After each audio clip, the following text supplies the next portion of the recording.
Assalamualaikum warahmatullahi wabarakatuh. Allahumma sholli ala Sayyidina Muhammad wa ala ali Sayyidina Muhammad. Semua keluarga di Yathrib berebut menawarkan diri menjadi tuan rumah kepada Rasulullah. Semuanya ingin agar Rasulullah bersedia tinggal di lingkungan mereka. Rasulullah mengetahui bahwa jika ia menentukan pilihan, keluarga yang tidak terpilih akan malu dan kecewa. Karena itu, beliau memasrahkan pilihan itu kepada Allah. Dengan halus, beliau berkata kepada semua kepala keluarga, "Biarkanlah untaku ini berjalan, karena ia diperintah oleh Allah dan akan berhenti di tempat yang Allah kehendaki." Kaum muslimin mengikuti Al-Quswa yang berjalan perlahan-lahan. Di suatu tempat milik dua orang anak yatim, unta Rasulullah itu berhenti dan merebahkan perutnya ke pasir. Rasulullah mengajak Al-Quswa berjalan lagi. Namun, tidak lama kemudian ia kembali ke tempat semula dan merebahkan perutnya lagi ke pasir. "Inilah tempat kediamanku, insya Allah," demikian sabda Rasulullah.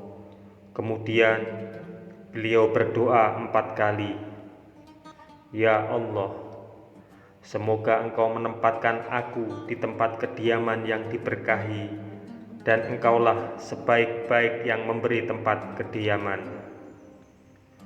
Rasulullah membeli tanah dari kedua anak yatim tersebut.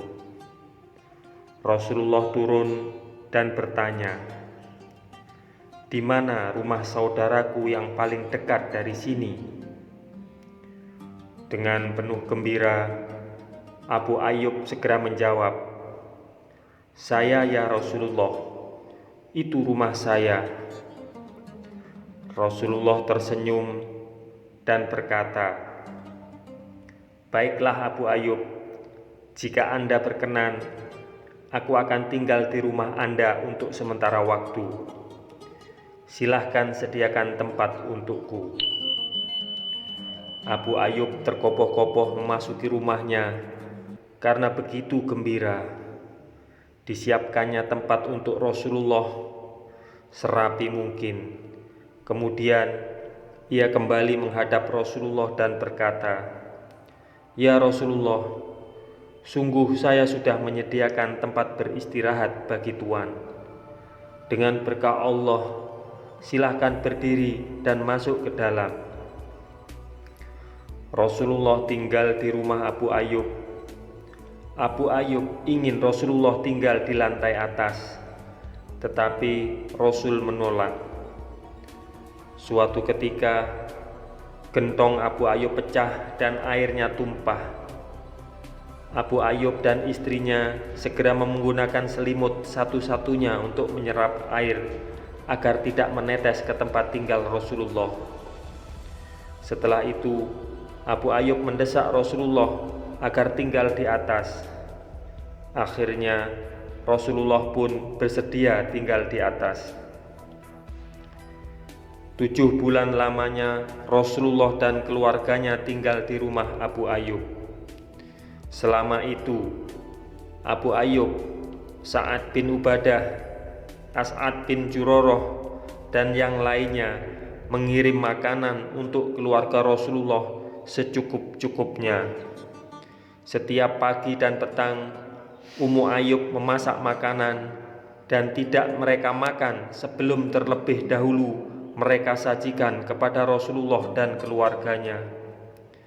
Demikianlah budi Abu Ayyub dan keluarganya kepada Rasulullah. Rasulullah tinggal di rumah Abu Ayyub sampai beliau mendirikan masjid dan rumah sendiri. Ketika akan mendirikan masjid, Rasulullah mengumpulkan Bani Najjar yang menjadi pemilik tanah di tempat itu. Wahai Bani Najjar, demikian sabda Rasulullah, hendaklah kalian tawarkan harga kebun-kebun ini kepadaku, karena aku akan membelinya. Ya Rasulullah, kami tidak akan menghargai kebun-kebun itu karena mengharap ridho Allah saja. Namun Rasulullah tetap meminta mereka memberikan harga walaupun rendah. Akhirnya Abu Bakar membayar harganya sebesar 10 dinar. Setelah itu, bersama para sahabat, Rasulullah membenahi tanah itu, membersihkan pohon, dan membongkar serta memindahkan kuburan yang sudah rusak. Setelah itu, barulah mendirikan masjid. Rasulullah meletakkan batu pertama, lalu beliau meminta Abu Bakar meletakkan batu selanjutnya. Kemudian beliau menyuruh Umar bin Khattab. Setelah itu Utsman bin Affan, dan terakhir Ali bin Abi Thalib. Beliau bersabda, mereka itulah khalifah-khalifah setelah aku. Setelah itu semua orang bekerja keras dengan gembira dan penuh semangat. Sambil bekerja, Rasulullah bersyair, ya Allah, sesungguhnya pahala itu pahala akhirat. Maka kasihilah sahabat-sahabat Ansor dan Muhajirin. Para sahabat menjawab syair Rasulullah, jika kami duduk termenung padahal Nabi bekerja, yang demikian itu sungguh perbuatan yang tidak pantas. Batu diangkat, diletakkan, disusun dan disisipkan sampai akhirnya masjid pun selesai. Pagarnya dari batu dan tanah, tiangnya dari batang-batang kurma, atapnya pelepah kurma. Kiblatnya menghadap ke Baitul Maqdis. Ketika itu Ka'bah belum menjadi kiblat. Di sisi masjid didirikan 2 buah kamar untuk tempat tinggal Rasulullah dan keluarganya. Sungguh sebuah masjid sederhana yang penuh berkah. Umar bin Khattab pernah berkata tentang bagaimana sebuah masjid dibangun. Kata beliau, lindungilah orang-orang dari tempias hujan. Janganlah kalian mewarnai dinding masjid dengan warna merah atau kuning sehingga dapat menimbulkan fitnah. Semoga kisah ini bermanfaat untuk kita semua. Wassalamualaikum warahmatullahi wabarakatuh. Mudah-mudahan kelak kita akan mendapatkan syafaat dari Nabi besar Muhammad sallallahu alaihi wasallam. Amin, amin, amin ya rabbal alamin.